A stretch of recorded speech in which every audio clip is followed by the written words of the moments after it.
Welcome to this edition of the $1 Million Mastermind podcast. This is where we pick the brains of high achievers from all walks of life and get their hard-earned, real-world insights on winning. I'm your host, Larry Weidel.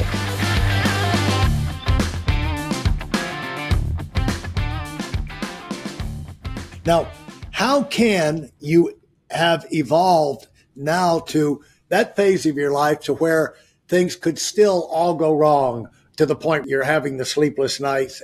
Where would that shock come from? Because you'd think you'd be prepared, because that's what we do, Ivan. We feel like, okay, I've got it now. I've gone through, they used to say that as I was coming up, they would say every successful person never trust anybody in business unless they've been bankrupt twice, not once. Because the first time you think you've got it, and then you do it the second time, now you can be trusted, and that's overstating the case, but you get the idea.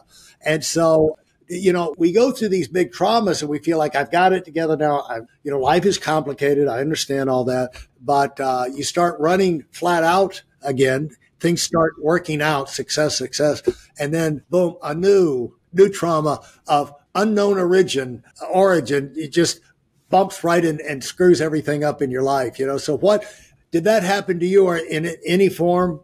Yeah, I had that happen several years ago, which, I made some choices in how I structured the business that, obviously if I had to go back and do it over again, I would not have made those choices. What was your thinking and how you structured it, and why was it backfired? And it's funny because in our industry, I think there's a lot of this actually, and I speak to a lot of advisors on a day-to-day basis that kind of commiserate or are in a similar situation, that find themselves in a similar situation that I did years ago, which is partnerships are entered into within financial advisory practices where there is unequal or uneven duties and responsibilities, yet equal allocation of ownership. And that is painful when you realize that. When one partner realizes they're pulling all the weight for other partners, or there's an inequity somewhere with one of the partners, that has to be addressed, that has to be dealt with. And that is painful. And it definitely causes some sleepless nights. So you got into a partnership that you thought this will help us grow. This is the next step. And, we're a good blend.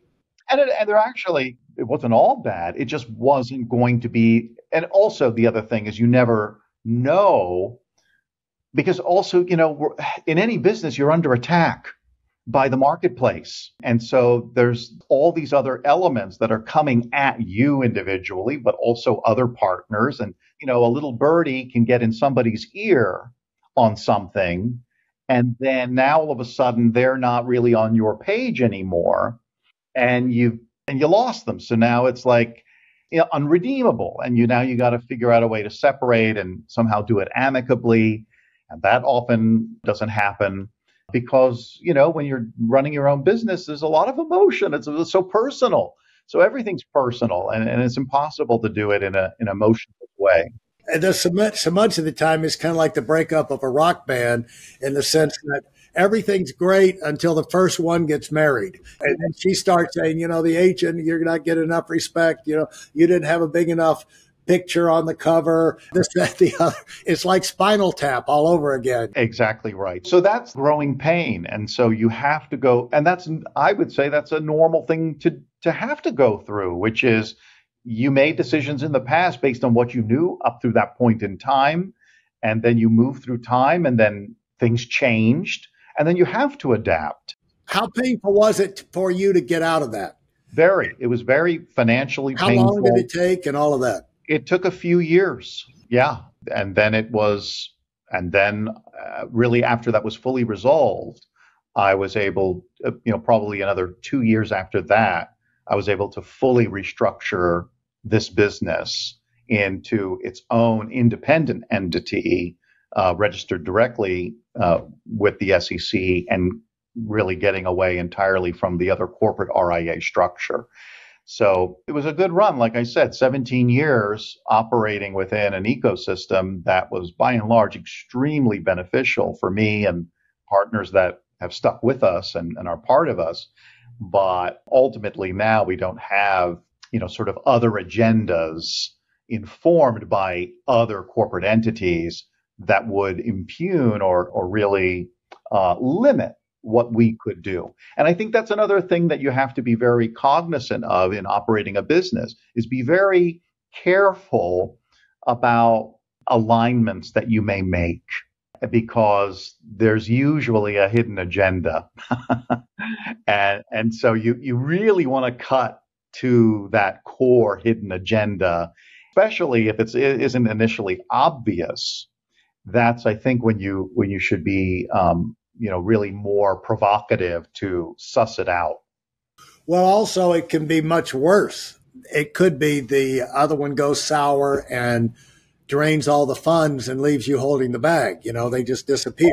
No doubt about it. And there's stories like that out there as well. And so, no, you have to be eternally vigilant in your business. What's the best way? Because the thing is, it did work well for a long time. Did you learn like ways you could, is the answer in line with saying, we're going to build an exit plan into this partnership right from the beginning, where everybody's happy with each other and everything? You talk about it and work like how you would disengage if any point anybody decides that this is not working. Yeah, it's so prudent to do that. And most of the partnerships that I see amongst, certainly folks in our industry, they absolutely do not have that consideration or provision. And I think, don't you think, Ivan, it's because you're making decisions so fast, working here, it's working there, boom, boom, boom, you're assuming success and you just go ahead and do it. It's kind of similar to a prenup agreement in marriage. It's probably a prudent thing, but it just feels a little weird. Where would somebody go? Let's just say, where would you have gone? Let's just dial the thing back to where you're starting that partnership. Where could you have gone to get good advice and input on how to properly structure something like that? Because we could have people listening on here and saying, I'm getting ready to do something like that. Who should I talk to? I had an attorney and I went to the attorney, and that's how the partnership was drafted. What I think I would have done was get an attorney that was specialized in our industry. There's more intimate knowledge and nuance for these things when there's counsel that's practicing in our area. And I think that would have helped considerably. So definitely, I think attorneys are amazing. I mean, they can be amazing in helping to properly structure things. You just really want specialists in certain things. Do you get along with your old partners? No.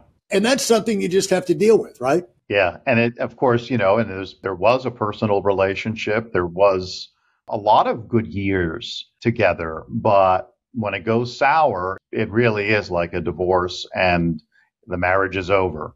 Yeah, and it's not going to be pretty. One time I had to let someone go, and this story came from out of one of Donald Trump's books. He said, I fired people gently. I've given them massive, long severance. I've sent them away with letters of recommendation. I've given this, he said, and then he went through the whole gamut of ways that he's fired people, all the way to I just fired them on the spot in a moment. He said, the end result of all those different ways of dealing with a termination is when it's over, they all hate my guts. He probably said it best. I mean, there really isn't any elegant way through it, unfortunately. And so that's a very good way of saying it. So congratulations on your success. We're all going to be better off for what you're doing in the books that you've written. I'd like to encourage people to who don't have a plan and don't have feel like they've got their personal finances organized, follow through and get these things done before it turns into a crisis. Thanks so much for your time, Ivan. Wish you the best with your firm, and looking forward to catching up down the road and seeing how your new phase of your business is expanding. Thanks for listening to the $1 Million Mastermind. If you felt there were any valuable takeaways from this episode, please take a minute and leave us a 5-star review. Your feedback is important and really helps us get the word out to a wider audience. Remember, we have a valuable webinar that is absolutely free. Register for it right now at weidelonwinning.com. Thanks for listening.